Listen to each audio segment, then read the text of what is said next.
We're looking at Nahum this morning. We've been going through all these minor prophets with a major message, some of the powerful things that they are talking about.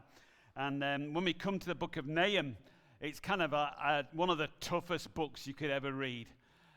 Last week we were doing Jonah, and we found out that Jonah went as a prophet to Nineveh.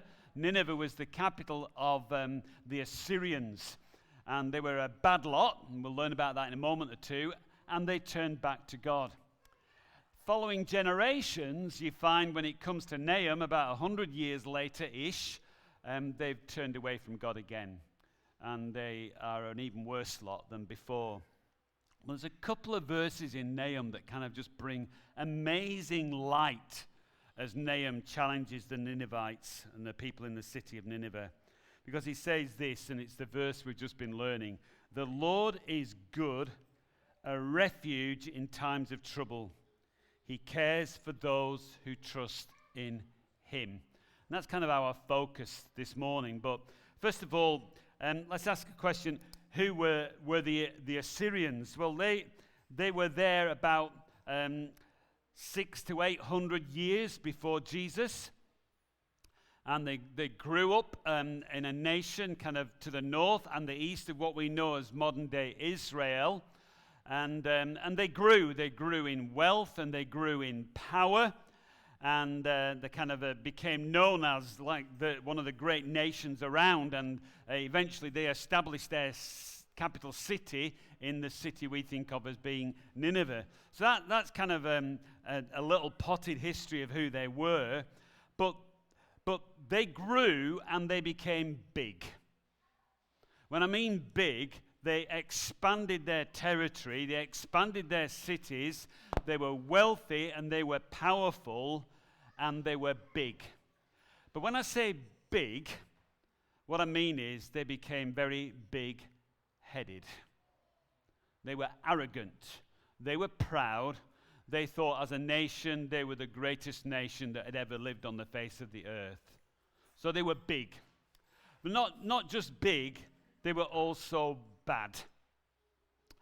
When they began to conquer other nations, we learn from history books they were one of the worst nations that there were ever. As they grew and grew and grew and expanded, when they conquered other nations, they were fierce, they were cruel, and unmentionably bad.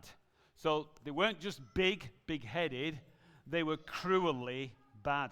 And then also, they weren't just bad, they were bullies. Because they decided that their territory wasn't big enough for them, and they just decided that what they were going to do is bully the other nations, beat the other nations down, and just expand and expand and expand and get bigger and bigger and bigger and bigger. Now, when you read this little book of Nahum, what you read is Nahum actually speaking out strong, powerful words against this big, bad bully of an empire. And basically Nahum is saying to the Ninevites and to the Assyrians, don't you realize who God is? And don't you realize that God is always against big, bad bullies? That's what he is. God stands for love. God stands for justice. God stands for care. And when it comes to the way you are as an empire, God is against you. So verse after verse after verse, as you read this short book of Nahum, it's just like, whoa, it's a bit scary because it feels like God is just unbelievably angry. And all he can do is speak against the Ninevites. For example, he says in verse 7 of chapter 1, that's part of the verse we've just been learning together. He says, God is good, we trust in him. He says, but with an overwhelming flood, I will make an end of Nineveh. So God is saying, look, this is who I am, you can trust in me, but when you don't, when you become a big bad bully, then I am totally and utterly against you. Now, we kind of like to think of God being nice, don't we? I sometimes say, most of us want to think of God being a bit like Santa Claus on a cloud. You know, it's like, what do you want for Christmas? That's what we think of God. You know, we want him nice and fluffy and cuddly and warm, and we can come to him and he's our father, our daddy. But actually, time and time again, when you read the Bible, you find that whilst God is for goodness, while God is utterly love, out of that goodness and love comes his justice. And you find out when you read books like Nahum that God is against big, bad bullies. And he'll come against them in an overwhelming flood. And he says in the book, and in this verse here, I will make an end of Nineveh.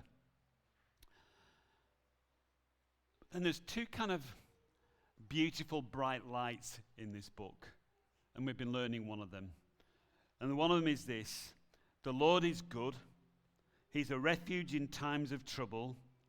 He cares for those who trust in him. But with an overwhelming flood, I'll come against Nineveh. So the bright light is this, and Nineveh had already heard this from Jonah. The bright light is this, that when we come to God humbly, when we come to God with open hearts, God is our refuge. He's good towards us in times of trouble. That's what he's like. Yes, he's just. Yes, he's against big bad bullies. But also he's a refuge in times of trouble. He's somebody we can come to for safety and for help, for comfort and for love. That's one of the kind of bright verses. But there's another bright verse that kind of points to the future. In Nahum chapter 1 and verse 15, he says, look, there on the mountains, the feet of one who brings good news. Now, it's probable that Nahum was quoting another Old Testament prophet called Isaiah. In Isaiah chapter 52, there's a powerful picture of how God, in his goodness, wants to turn people back to him, wants to make a way for them to come to him. And whatever we're doing wrong in our lives, for us to come back and find forgiveness and find a welcome in God. And so Isaiah uses almost exactly the same phrase.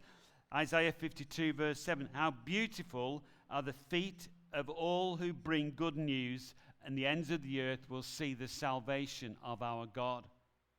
What's that all about? Isaiah is actually pointing to the cross of Christ. When you read chapter 52, you find that so powerful in that chapter. So Nahum and Isaiah are kind of saying, look, here's the bad news for the Assyrians. This is the bad news for all big bad bullies. But the good news is there is something beautiful for people who come and put their trust in him. Now, amazingly, hundreds of years later, there was a guy called Paul who was one of the people who preached about Jesus. And he wrote a letter to the church in Rome. And in the church in Rome, as he writes that letter, he actually picks these verses up. And he says, when we are telling people the good news about Jesus, how beautiful are the feet of those who bring good news. Now you might think, I haven't got very beautiful feet, but that's not what he was really saying. What he's really saying is, it's beautiful, it's loving, it's grace-filled, it's peace-filled when we tell people the good news about Jesus. So here in Nahum, we've got the bad news. The bad news is that God is a judge who deals with wrong things, who deals with wrongness in me, the wrong things that I do, but he actually says, but I'm good to those who come to me. I'm a refuge, I am safe, and I care for them. What's that about? Well, when we look forwards to this beauty of the cross, if you will, the beautiful feet, the beautiful good news story, you find that on the cross when Jesus died,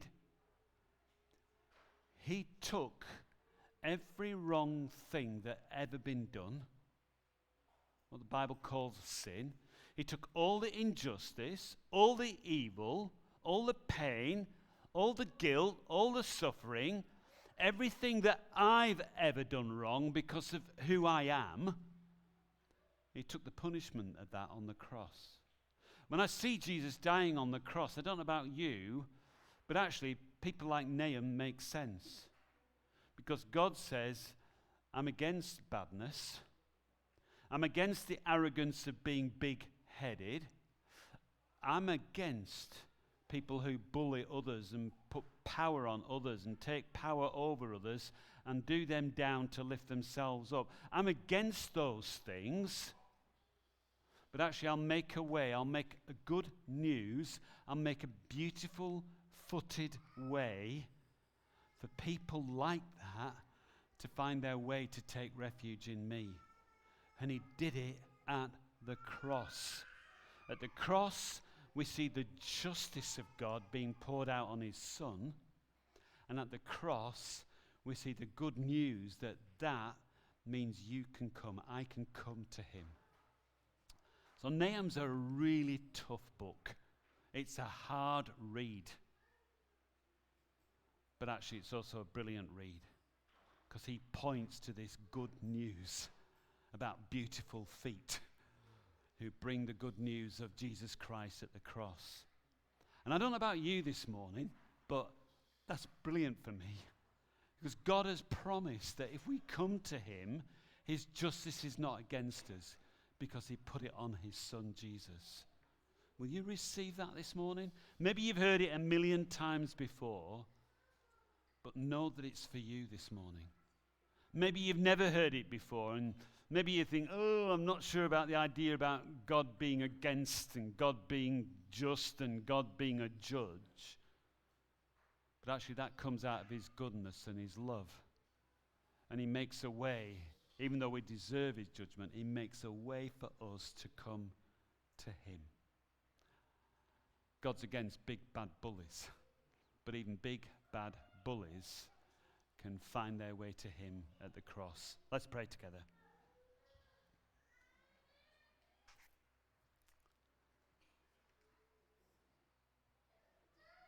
Just in a moment of quietness, just listen to what God might be saying into your life this morning. We live in a deeply, deeply unjust world. But also we have to recognize that there's aspects of our life where we've been the one who've been big or bad or even bullied. We've been the wrong ones in the wrong. We're the ones who stand under the judgment of God.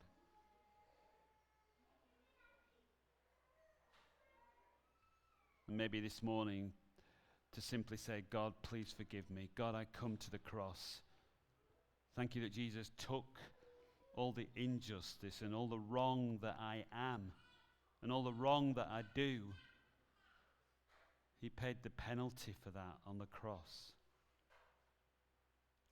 So I could find in you that you are a God of refuge, a God who cares for us in trouble, welcomes us home.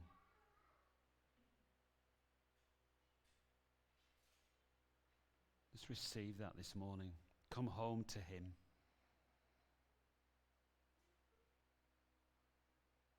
Come to the cross. Find his love. Find his forgiveness. Find his favor over you and for you. Because that's what he wants for you.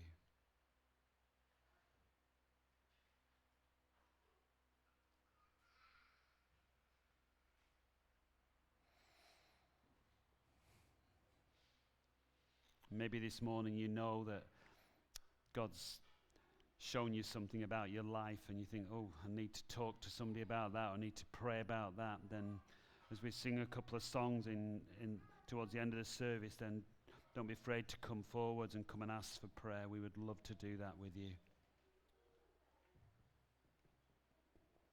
But let's worship him as we close and come to this God who we can take refuge in.